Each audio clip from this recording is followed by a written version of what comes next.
संकटपुर गांव में एक शादी थी। उस शादी के लिए बड़ी धूमधाम से तैयारियां हो रही थी। हर तरफ रौनक ही रौनक थी। साथ ही साथ गांव में चारों तरफ रंग बिरंगी लाइटें और खुशबूदार खाना बन रहा था और संगीत की रस्में चल रही थी।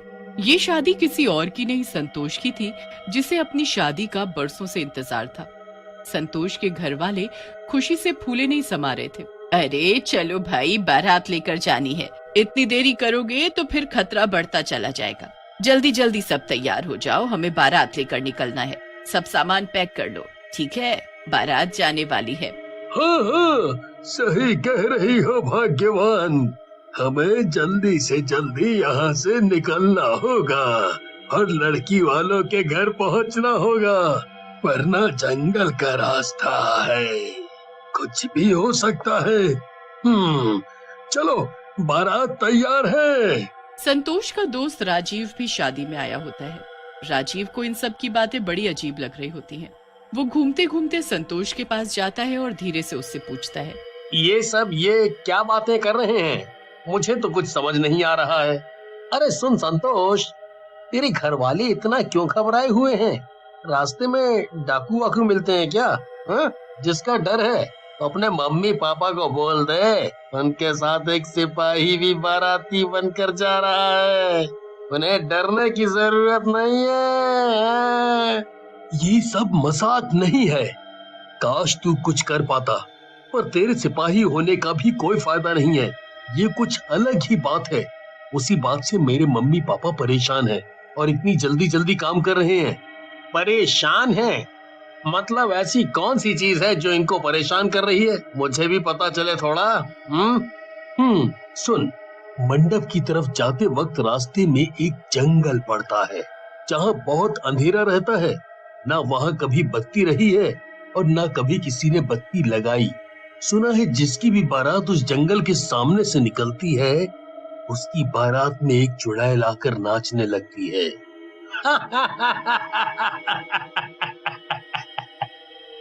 क्या बात कर रहा है तू? हाँ? किसी की शादी में कभी ऐसी बात सुनी है कि उसकी बारात में चुड़ैल आकर नाचने लगे? भाई, मैंने तो नहीं सुना। तुम लोग भी ना किन फालतू चीजों पर विश्वास करते हो। ऐसा कहीं नहीं होता है कि चुड़ैल बारात में आकर नाचने लगे। तुझे जब कुछ पता नहीं है तो हंस भी मत। यहाँ बहुत सारे लोगों के साथ ये हादसा हुआ है। उन्हें पता भी नहीं चलता कि बारात में कब चुड़ैल आकर नाचने लगी और उसने सबको मार डाला। बस यही बात मेरे घर वालों को परेशान कर रही है और कहीं ना कहीं मुझे भी। चल मैं मान गया, तू गुस्सा मत हो। अब देरी नहीं करते हैं और बारात लेकर पिंकी के घर की तरफ चलते हैं। सब तेरा इंतजार कर रहे हैं, जल्दी चल नीचे। संतोष और राजीव नीचे चले जाते हैं और फिर संतोष की बारात निकल जाती है। लोग मजे से नाचते हुए रोड पर जा रहे होते हैं। तभी अचानक उनकी बारात में एक लड़की बढ़ जाती है जो बहुत खूबसूरत होती है। कोई उस पर ध्यान नहीं देता क्योंकि शादी का माहौल होता है, लेकिन वो जिस तरह नाचना शुरू करती है तो राजीव की नजर उस पर पड़ जाती है। अरे संतोष, ये लड़की कौन है जो ऐसे पागलों की तरह तेरी बारात में नाच रही है? तेरे घर पर तो इसको नहीं देखा था, तो ये अचानक कहाँ से आ गई है? मैंने भी कभी नहीं देखा इसको, और ये इस तरह नाच रही है जैसे इसका किसी रिश्तेदार की शादी हो। जाके देख तू, ये कौन है? मैं अभी देख कर आता हूँ। राजीव लोगों को हटाता हुआ उस लड़की के पास पहुंचता है तो देखता है कि वो लड़की वहां से जा चुकी है। तभी वो जंगल के उस अंधेरे रास्ते पर आ जाते हैं और संतोष राजीव से कहता है। तभी अचानक बारात में से चीखने की आवाज आती है। संतोष और राजीव दोनों बहुत डर जाते हैं। संतोष सोचता है आखिर शादी तो उसी की है, तो उसको जाकर देखना तो चाहिए ही कि आखिर हो क्या रहा है। क्या वो चुड़ैल आ गई है जिसके बारे में सुबह उसके माता पिता बात कर रहे थे? क्या उसकी वजह से ये हो रहा है? इसी तरह के सैकड़ों सवाल संतोष के जहन में घूम रहे थे। वो दोनों मिलकर बारात में जाते हैं और वहां जाकर देखते हैं कि चारों तरफ खून ही खून फैला हुआ है और लोग मरे पड़े हैं। तभी उन्हें सामने से वो खूबसूरत लड़की आती दिखाई देती है। देख देख, वो लड़की फिर दिखाई दे रही है। इतने सारे लोग मर गए, लेकिन ये कैसे बच गई?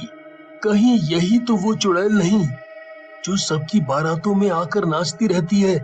हमें जल्दी से जल्दी छुपना होगा। उसको आता देख राजीव और संतोष झाड़ियों में छुप जाते हैं। वो लड़की अचानक बारात के बीच में आ जाती है और पागलों की तरह नाचने लगती है और फिर जोर जोर से हंसने लगती है। हंसते हंसते वो एक चुड़ैल में बदल जाती है। देखो, मैंने कहा था ना, ये वो ही चुड़ैल है। यही वो चुड़ैल है जो बारात में नाचती है और फिर लोगों को मार डालती है। तो अब हम क्या करें? पूरी बारात के लोगों को तो इसने मार डाला, बस हम दोनों बचे हैं। अभी यहाँ से बचकर कैसे निकलें? कोई ना कोई तो उपाय होगा ही यहाँ से निकलने का। या सुबह होने का इंतजार करें क्या? नहीं, तब तक बहुत देर हो जाएगी। चल, इस चुड़ैल का पीछा करते हैं, देखते हैं कि ये क्या क्या करती है। तू पागल है क्या? हम ऐसा कुछ नहीं करेंगे, और तुझे करना है तो कर, पर मैं तो बिल्कुल नहीं करूंगा। ठीक है, तू मत कर, लेकिन मैं तो करूंगा। मैं जा रहा हूँ उसके पीछे। इतना बोलकर राजीव उस चुड़ैल के पीछे चला जाता है और संतोष वहीं जंगल में बैठकर राजीव का इंतजार करने लगता है। अरे, ये तो कितना सुंदर घर है। क्या वो चुड़ैल यहाँ रहती है? राजीव उस घर में चला जाता है और वहां जाकर देखता है कि वो घर ऐसे सजा हुआ है जैसे उस घर में किसी की शादी हो। ये देख राजीव सोचता है। तभी पीछे से चुड़ैल के हंसने की आवाज आती है। क्या बात है, आज तो मेहमान आए हैं मुझसे मिलने। मजा आने वाला है। कैसा लगा मेरा सजा घर? तुम्हें ये सब करके क्या मिलता है? क्या फायदा होता है तुम्हें दूसरों की शादी बर्बाद करके? एक तो मुझे किसी की बारात में नाचकर बहुत मजा आता है और साथ ही एक ही साथ इतना सारा भोजन भी मिल जाता है। साफ सुथरा भोजन, सजा धजा भोजन। वाह। अच्छा, जो तुम करती हो करती रहो, मुझे क्या लेना देना है? मैं चलता हूँ। मैं पागल था जो यहाँ आया। वैसे भी मैं यहाँ का नहीं हूँ। मैं सुबह चला जाऊंगा। अरे, अब आ ही गए हो तो बैठो, आराम करो। अभी तो मेरा पेट भरा हुआ है, तो तुम थोड़ी देर आराम कर सकते हो। नहीं नहीं, अब मैं अपने घर जाकर ही आराम करूंगा। मैं चलता हूँ। अब कहाँ चलता हूँ? अब तो यहीं रहना पड़ेगा तुझे। इतना बोलकर चुड़ैल उस पर झपट पड़ती है और उसको मार डालती है। उधर सड़क किनारे वहां संतोष उसका इंतजार करते करते सो जाता है और सुबह उठता है तो देखता है राजीव अभी तक नहीं आया। मुझे यहाँ से निकलना होगा। शायद उस चुड़ैल ने राजीव को भी मार डाला है। मैं अपनी जान बचाकर यहाँ से भागता हूँ। वो भागते भागते अपने गांव संकटपुर पहुँचता है और गांव में जाकर सबको घर घर जाकर बुलाता है। सारे गांव वाले इस बात पर विचार विमर्श करते हैं और एक योजना बनाते हैं कि कैसे बारात में नाचने वाली चुड़ैल से छुटकारा पाया जाए। देखो, वैसे तो ये सुझाव खतरनाक है, इसमें जान जाने की भी संभावना है, पर हमें मिलकर इस समस्या से छुटकारा तो पाना ही होगा, वरना हमारे गांव में एक भी शादी नहीं हो पाएगी और कोई भी अपनी लड़की या लड़का इस गांव में नहीं ब्याहेगा। सही बात है। गांव के सुरक्षित भविष्य के लिए वर्तमान को जोखिम तो उठाना ही पड़ेगा। मैं एक बार फिर दूल्हा बनने के लिए तैयार हूँ, पर इस बार हम लोगों को सतर्क रहना पड़ेगा। वो लोग रात होते ही बारात लेकर जंगल की तरफ बढ़ जाते हैं। थोड़ी दूर जाने के बाद ही उनकी बारात में वही चुड़ैल एक सुंदर सी लड़की के रूप में शामिल हो जाती है और पागलों की तरह नाचने लगती है। संतोष की बात मानकर सारे गांव वाले जाकर उस चुड़ैल रूपी लड़की के साथ नाचने लगते हैं। तभी उनमें से एक गांव वाला मौका पाते ही चुड़ैल के लहंगे में आग लगा देता है, जिससे वो जलने लग जाती है। अरे, ये मेरा लहंगा कितना महंगा था, जला दिया इसे। किसकी इतनी हिम्मत हुई? हम सब ने की ये हिम्मत, और जरूरी था ऐसा करना। इतने सालों से लोग तुझसे डर डर के रह रहे थे, इसीलिए तेरी हिम्मत बढ़ी हुई थी। तेरी वजह से मेरी शादी रुक गई। मेरे माँ बाप रिश्तेदार सब मर गए, वो भी मेरी बारात में।